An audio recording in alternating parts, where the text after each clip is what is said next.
ఏమయ్యా పరమాంస, refill tower అంటే ఇదేనా? ఈ ఈఫిల్ కాదు, బాల్ పాయింట్ కాదు, ఇది ఐఫిల్ టవర్. అంత అందమైన ఐఫిల్ టవర్ని మార్నింగ్ కూడా చూసాము, ఎక్కాము. ఇంకా అది చూశాక పక్కనే ఉన్న సిఎన్ రివర్లో బోట్ క్రూజ్ అయితే బుక్ చేసుకున్నాం అనమాట. ఈ ఫెరీకి last ride 9 o'clock.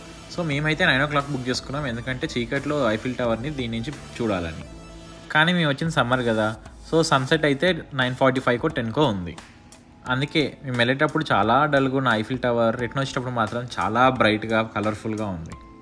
Eiffel tower morning పూట కన్నా రాత్రిపూట లైట్స్ ఆన్ చేశాక చాలా బ్యూటిఫుల్గా ఉంటుంది. ఐఫిల్ టవర్ గురించి మన తెలుగు సినిమాల్లో ఒక సినిమాలో ఏమన్నారంటే, మరి అంత వెనక్కి వంగి చూస్తే వెన్నెముక విరిగి నీ టవర్ పాడవుతుంది, కానీ ఈ ఈఫిల్ టవర్ కనబడదు, దీన్ని అంత దూరం నుంచి చూడాలి.